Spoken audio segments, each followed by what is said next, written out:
अमेरिकी tax system में पिछले कुछ सालों में ना दो बहुत बड़े बदलाव हुए हैं।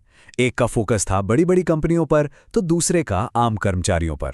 तो आखिर ये कानून थे क्या और इनका असर क्या हुआ? चलिए टैक्स की इस पूरी उथल-पुथल को जरा आसान भाषा में समझते हैं।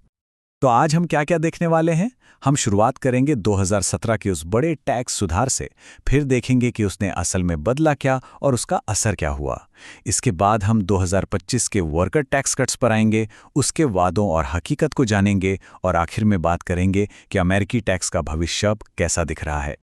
ठीक है, तो सबसे पहले बात करते हैं 2017 के tax cuts and jobs act, जिसे TCJA भी कहते हैं। देखिए, ये कोई छोटा मोटा बदलाव नहीं था, बल्कि 30 सालों में अमेरिकन टैक्स सिस्टम का सबसे बड़ा, मतलब एक पूरा ढांचा ही बदल दिया गया। और देखिए, ये सिर्फ कहने की बात नहीं है। ब्रुकिंग्स इंस्टीट्यूशन का विश्लेषण भी यही कहता है कि 1986 के बाद से टैक्स कोड में इतना बड़ा फेरबदल नहीं देखा गया था। इसने लगभग हर व्यक्ति और हर बिजनेस पर अपना असर डाला। तो सवाल ये है कि इस कानून ने बदला क्या। चलिए सबसे पहले देखते हैं कि आम लोगों और कंपनियों पर इसका क्या असर पड़ा। शायद सबसे बड़े बदलावों में से एक जो आम लोगों ने महसूस किया, वो था स्टैंडर्ड डिडक्शन का बढ़ना। देखिए, ये लगभग 2 गुना हो गया। विवाहित जोड़ों के लिए $13,000 से सीधे $24,000। इस एक चीज ने लाखों लोगों के लिए टैक्स फाइल करना काफी आसान बना दिया। अच्छा, सिर्फ डिडक्शंस ही नहीं, TCJA ने पर्सनल टैक्स रेट्स भी कम किए। मतलब आपकी कमाई के हर अगले डॉलर पर कम टैक्स लगता था। ये जो डैश वाली लाइन है, ये पुरानी दरों के मुकाबले नई कम दरों को दिखा रही है। लेकिन यहाँ एक बहुत बड़ा लेकिन था, ये कटौतियां परमानेंट नहीं थीं। प्लान ये था कि 2025 में ये खत्म हो जाएंगी। लेकिन TCJA का जो सबसे बड़ा और कह सकते हैं सबसे टिकाऊ हिस्सा था, वो था कॉर्पोरेट टैक्स में कटौती। इसे 35% से घटा के सीधा 21% कर दिया गया। और हाँ, पर्सनल टैक्स कट्स के उलट ये बदलाव परमानेंट था। असल में यही इस पूरे कानून का दिल था।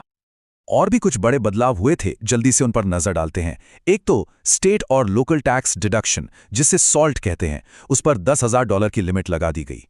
चाइल्ड टैक्स क्रेडिट को बढ़ाया गया, स्टेट टैक्स में छूट डबल हो गई, और हेल्थ इंश्योरेंस न लेने पर जो पेनल्टी लगती थी, उसे हटा दिया गया। तो ठीक है, कानून तो समझ आ गया, लेकिन अब असली सवाल, इन सब बदलावों का असर क्या हुआ। चलिए अब डेटा देखते हैं कि घाटे, ग्रोथ और किसे कितना फायदा हुआ। इस पर क्या कहानी सामने आती है।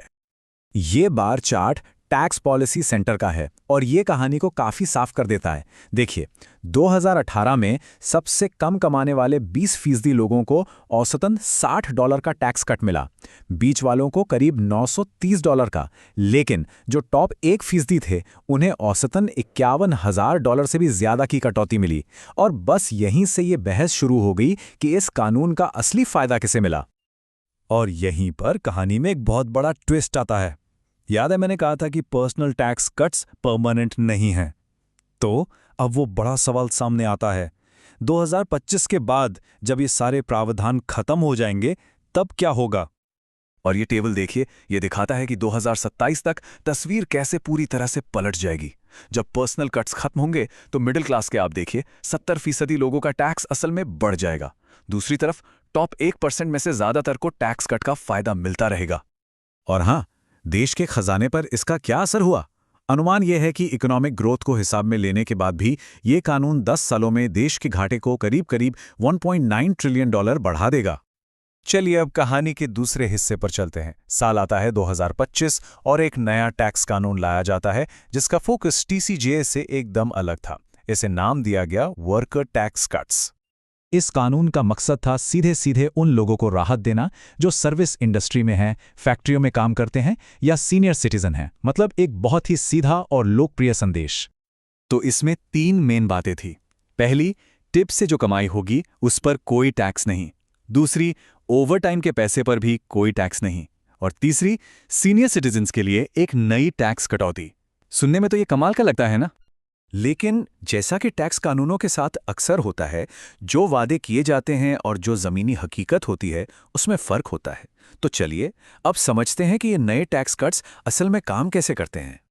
हाँ, तो इसे समझने के लिए एक बहुत ज़रूरी चीज़ जाननी होगी, टैक्स डिडक्शन और टैक्स क्रेडिट में फ़र्क।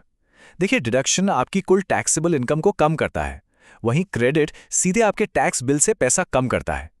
और ये जो 2025 का कानून था वो क्रेडिट नहीं बल्कि नई डिडक्शंस लाया, और ये बहुत बहुत बड़ा फर्क है। और यहीं पर वो फाइन प्रिंट सामने आता है। कोई टैक्स नहीं का जो वादा था वो असल में एक लिमिटेड डिडक्शन है। टिप से होने वाली इनकम पर $25,000 तक की छूट है और ओवर टाइम पर $12,500 तक की। और इतना ही नहीं, अगर किसी की इनकम $1.5 लाख से ज़्यादा है तो ये डिडक्शन कम भी होने लगती है। अब जाहिर है इस कानून पर राजनीति भी शुरू हो गई। ट्रेजरी डिपार्टमेंट की तरफ से ये बयान आया जिसमें कुछ राज्यों पर यह इल्ज़ाम लगाया गया कि वो जानबूझकर अपने लोगों को इन फेडरल टैक्स फायदों से दूर रख रहे हैं। लेकिन इसकी असली वजह थोड़ी टेक्निकल है। देखिए, हर राज्य ये तय कर सकता है कि वो अपने टैक्स नियमों को फेडरल नियमों के साथ जोड़ेगा या अलग रखेगा। जिन राज्यों ने अलग रहने का फैसला किया वहां फेडरल डिडक्शन राज्य के इनकम टैक्स पर लागू नहीं होते। इसका सीधा मतलब ये हुआ कि उन राज्यों के लोगों को अपनी टिप और ओवरटाइम इनकम पर स्टेट टैक्स तो देना ही पड़ेगा। तो ये सब हमें आज पर ले आता है और टैक्स पॉलिसी के भविष्य पर। इन सारे बदलावों के बाद अब पॉलिसी बनाने वालों के सामने कुछ बहुत बड़े और बिना जवाब वाले सवाल खड़े हैं। ये टाइमलाइन देखिए, इससे साफ है कि ये कहानी अभी खत्म नहीं हुई है। 2025 के आखिर में TCJA के ज्यादातर पर्सनल टैक्स कट्स खत्म हो रहे हैं और फिर 2028 में ये नए वर्कर डिडक्शन भी खत्म हो जाएंगे। इसका मतलब साफ है, टैक्स पर ये जो सियासी जंग है ये आने वाले कई सालों तक चलने वाली है। तो आखिर में बात यह है कि टैक्स कानून तो बदलते रहते हैं, लेकिन जो असली सवाल है वो हमेशा वही रहता है। हम एक देश के तौर पर इकोनॉमिक ग्रोथ, सबके लिए बराबरी और देश का खर्च चलाने के बीच सही बैलेंस कैसे बना सकते हैं? ये एक ऐसा सवाल है जिसका जवाब हर पीढ़ी को अपने लिए ढूंढना पड़ता है।